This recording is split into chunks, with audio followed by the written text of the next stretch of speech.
2006 FIFA world cup 2006। Italy पूरी दुनिया के टॉप पे खड़ा रहता है। एक टीम जो कि डिसिप्लिन, टैक्टिकल इंटेलिजेंस और एक अनब्रेकेबल मेंटालिटी पे बनी हुई थी। वो टीम जो पूरी बेस्ट टीम्स को आराम से हरा देती थी और वो 2006 में बनते हैं वर्ल्ड चैंपियंस। लेकिन आज इटली स्ट्रगल कर रही है to even qualify for the world cups और वो तीसरी बार वर्ल्ड कप के लिए क्वालिफाई करने से बाहर हो गए। तो ये कैसे हुआ? एक अल्टीमेट ग्लोरी से एक शॉकिंग इररिलेवेंस तक का सफर इटली ने कैसे तय कर दिया? ये डाउनफॉल अचानक नहीं हुआ था, ये एक स्लो कोलैप्स था। टैक्टिक्स, स्ट्रक्चर, यूथ सिस्टम सब धीरे धीरे टूटते गए और आज हम इसी पूरे डाउनफॉल को डीपली, ब्रूटली और लॉजिकली समझेंगे। 2006 इटली को समझना बहुत जरूरी क्योंकि वहीं से डाउनफॉल की कहानी शुरू होती है। इटली का मैनेजर उस टाइम पे थे मार्सेलो लिप्पी, जो कि एक टैक्टिकल जीनियस थे और डिफेंसिव स्ट्रक्चर मास्टर थे।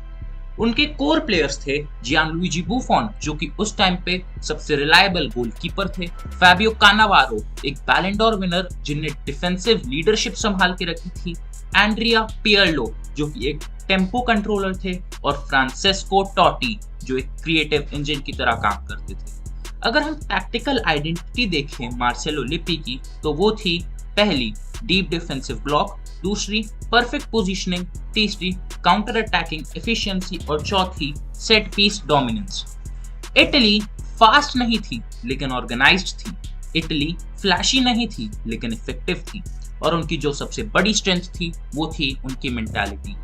उनके प्रेशर में काम रहना, उनके बिग गेम्स में फियरलेस रहना और कोई भी पैनिक नहीं करना। ये टीम सिर्फ स्किल से नहीं जीतती थी, ये टीम सिस्टम प्लस मेंटालिटी से जीतती थी। लेकिन यही एक हिडन प्रॉब्लम था। सिस्टम बहुत ज्यादा स्पेसिफिक था और वर्ल्ड कप जीतने के बाद इटली को रीबिल्ड करना चाहिए था।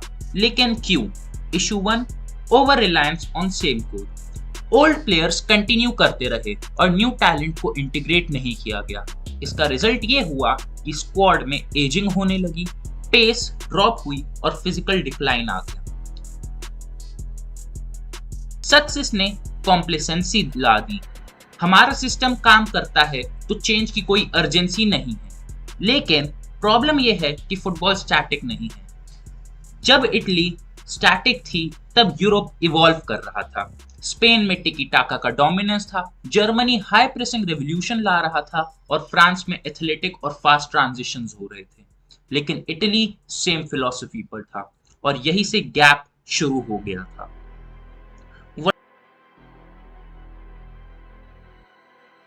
2010 ये वर्ल्ड कप साउथ अफ्रीका में ऑर्गेनाइज्ड हो रहा था। इटली इसमें एज डिफेंडिंग चैंपियंस उतर रही थी, लेकिन उन्हें ग्रुप स्टेज में ही एग्जिट मिल जाता है।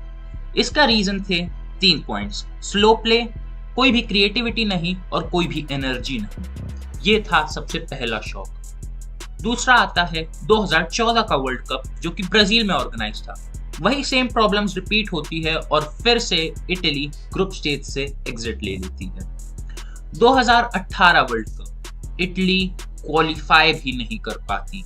वो लोग प्लेऑफ्स में स्वीडन से हार जाते हैं और ये सिर्फ एक लॉस नहीं था, ये एक प्रॉपर नेशनल एम्बैरेसमेंट था। 2022 का वर्ल्ड कप फिर से वो लोग फेल कर जाते हैं क्वालिफाई करने के लिए। वो लोग नॉर्थ मैसेडोनिया से हारते हैं प्लेऑफ्स में और अपनी जगह वर्ल्ड कप में नहीं बना पाते। अब ये क्लियर हो चुका था कि ये कोई बैड लक नहीं है, ये एक सिस्टम का फेलियर है। वो लोग चैंपियंस से एक इररिलेवेंट नेशन बन गए थे। अब सबसे इंपॉर्टेंट पार्ट, टैक्टिक्स, कि ये टैक्टिकल डिक्लाइन आया क्यों? Issue 1, outdated defensive football. Italy अभी भी रिलाय करती है डीप ब्लॉक और स्लो ट्रांजिशंस में, लेकिन मॉडर्न फुटबॉल क्या चाहता है? हाई प्रेस, फास्ट अटैक और वर्टिकल मूवमेंट। इसका रिजल्ट क्या हुआ कि इटली हमेशा रिएक्ट तो करती है लेकिन कंट्रोल कभी भी नहीं कर पाती। Issue 2, lack of creativity. पेर्लो के बाद कोई भी डीप प्लेमेकर नहीं था, कोई भी टेम्पो कंट्रोलर नहीं था, तो मिडफील्ड प्रेडिक्टेबल हो गई थी। Issue 3, no clinical striker. Chances अगर क्रिएट भी हो जाते थे तो कन्वर्ट नहीं हो पा रहे थे। बिग मैचेस में गोल स्कोर ना कर पाना बहुत डेडली हो जाता है। Issue 4, transition weakness. अगर इटली से बॉल लूज होती थी तो एक केओस मच जाता था और उनकी डिफेंसिव रिकवरी बहुत स्लो थी। ओपोनेंट्स इन सब को बहुत आसानी से एक्सप्लॉइट कर लेते थे।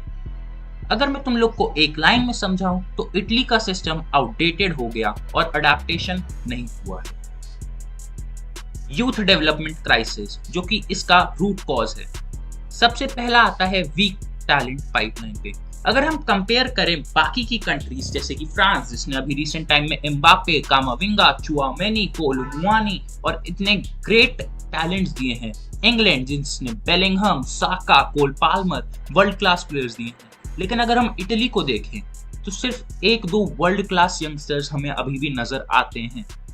क्लब लेवल प्रॉब्लम, अगर हम सेरिया लीग की बात करें तो सेरिया में यूजुअली एक्सपीरियंस्ड प्लेयर्स प्रेफर किए जाते हैं।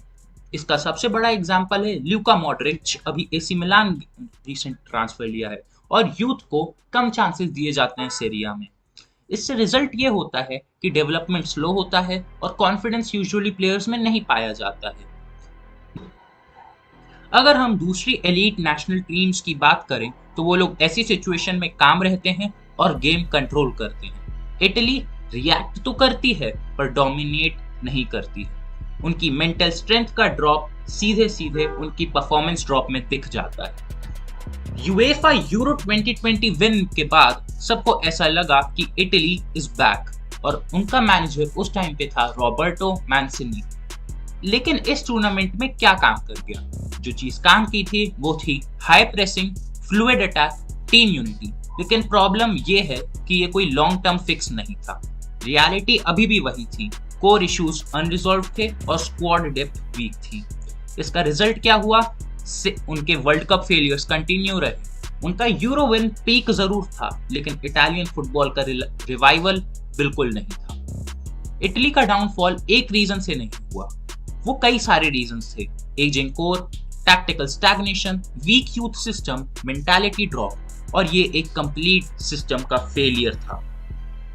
फुटबॉल इवॉल्व, बताओ क्या ये इटली फिर से राइज करेगी या ये डाउनफॉल परमानेंट हो चुका है?